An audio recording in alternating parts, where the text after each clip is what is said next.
The third and final World Eater raid is here, and I want to run through the driving target for the World Eaters, the level 105, show you the build for my World Eaters at the end of this, and compare it to the auto results, which, by the way, it's a lot harder to auto this target than the level 104 if you did watch that video. So let's go ahead and get started. Now I will tell you that it does depend which angle you enter this target from, so if you enter at the south, you'll enter around that direction. I just picked this one to start with because it seemed like a good idea as any. Initially, there is some guaranteed damage from the long-range corrosive scattergun, so just hit that guy and stay moving to try and reduce the damage as much as possible. If you do end up chaining to this one from one or two of these other turrets that pop up next to it, that can really only be a win. Next up is the missile turret. This one does go down very, very easily. You take basically no damage from that one, and maybe you could start chaining the other direction, so you might want to play around with that a little bit if you're hitting this target on your own. I did get into range of the UAV turret on the right, and if you're in range of that one, you're likely taking damage, especially if you are also in range of a missile turret, which I was for a brief instant. In general, you shoot down most of the UAVs with two anti-UAV ships, but it is helpful to start running the other direction if you do find yourself taking some damage. You did see I was able to outrun a area-based turret right here, which is actually the same one I just selected. Those things, if you stay moving, you don't take any damage from those ones, which is a good thing. Okay, taking out a few different turrets, chaining onto most things in this platform. I don't think I'm going to get this last UAV turret. If anything, having a high upgrade level hurts on this particular interaction because I have one higher chain count at cap than I do at U0, which means that I would have had an extra thing to chain off of if I wasn't so highly upgraded. Okay, here's another turret cluster. There's the missile. I'm going to shoot at this one and chain onto a few different items.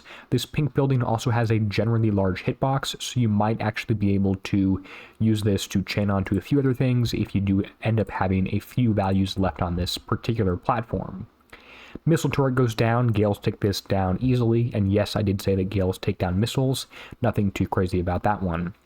A few things in the center popped up. That's good. We're going to deal with those later. I do want to grab the Inquisitors on the right side, though, and then we're going to duck closer to the UAV in the center of this target and grab that one right there. Again, if you do hit this one and then start moving the other direction, you will generally reduce your damage, especially if your Gales are not quite as effective as mine.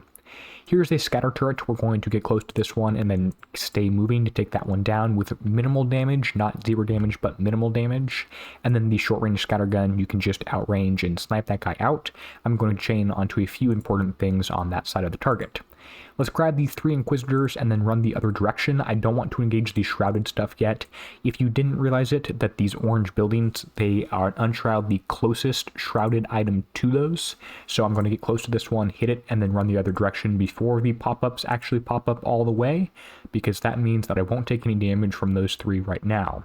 I have been sort of cheating a little bit, and because I have a high enough upgrade level to not take too much damage, I have just been going in range of these scatterguns versus just driving a slightly longer path, because the time to complete the target is important for me, and it does make for a shorter video, so I guess that's a bad thing for YouTube, but in general, I like to complete the target more quickly, even if it's 1 or 2 seconds extra damage per.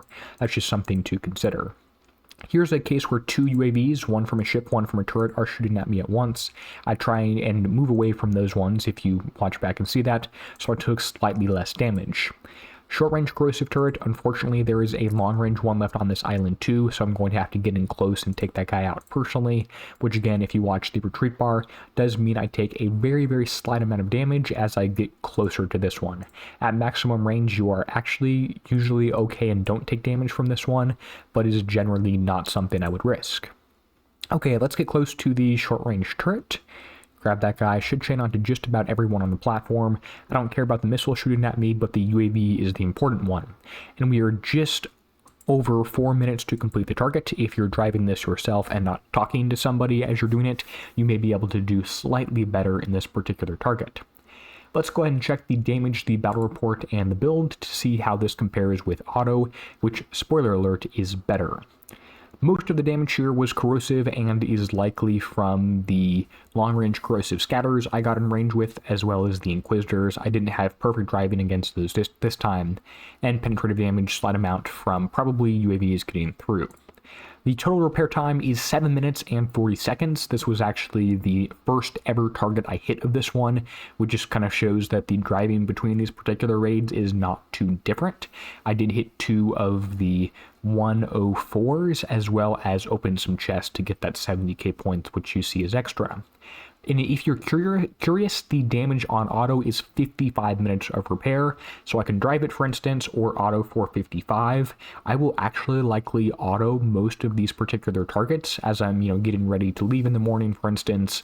Brushing my teeth, you can auto a target, and if you auto 6 targets a day every day in the morning, 6 targets a day every day in the evening, that's 12 targets a day for 5 days. That's like 60 targets that you can get, which if you are able to keep up with that, actually means you can basically do the raid for not having any, actual time driving, which is maybe the way to go. Although, of course, driving, for instance, is still tempting, especially if I am behind.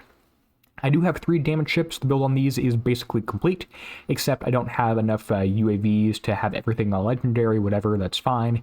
I don't have the special changed out from the Buckeye to the slightly newer limited one. I'll do that as my shipyard opens up. I do have 3 damage ships, including the flagship. There's absolutely no reason to have a flagship as an evade ship, because I don't get hit by any missiles or anything that has evade, so it would be dumb to put evade on your fleet when you're not getting hit by anything that is possible to be evaded. The 2 important ships are the 2 Gale ships, which, again, Gale shoot at missiles in this raid series, don't ask me why, and having high projectile speed is pretty important on these ones. There's the build. If you do have any questions, go and let me know in the comment section down below. Briefly, since I did not talk about this in the other video, if you are watching this, do your very best to get the Invictus and start building blanks of this one as soon as you can. That will be incredibly important to staying caught up. More to come in other videos on the 1204 and 1205, so subscribe on YouTube to see those the minute that those come out. With that said, until next time, this is Derpy signing out, helping you be a better pirate. And of course, I want to give a huge thank you to the channel members whose names are appearing on the end screen now. They help make videos like this one coming out the first day of the raid possible.